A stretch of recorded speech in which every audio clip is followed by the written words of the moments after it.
Bonjour, bonsoir, comment nous est? Et deuxième épisode, ça nous est qui est? Et c'est frère Joseph Delano.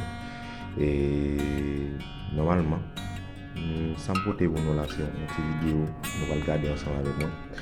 Une vidéo côté et un pasteur qui a baptisé quelques fidèles, mais c'est pas ici, non, c'est blanc. Et normalement, et pour voir comme si côté la puissance de Dieu a manifesté dans le temps, et Zanj Bondye même descend. Et il faut après compter le descendre exactement et dans Dieu. Normalement, ça fait me sentir qu'il y a un peu de dit puis par bon Dieu, le bon Dieu va exister. Mais ça, moi, c'est ça pour ouvrir les connaître. Et tout le monde qui pas trouvé, tout le monde qui est sous tout, et faut me dire réellement, la puissance de Dieu existe, la puissance de mon Dieu est toujours là, la puissance de mon Dieu est toujours là.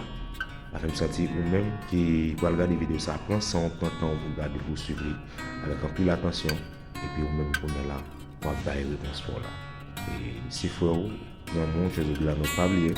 Et pour encourager moi, cette façon de faire ça, c'est abonner avec la chaîne et cliquer sur notification pour faire une toute vidéo qui tombe. Et sur Facebook, moi, Delano Joseph Ministry, sur page Facebook, moi.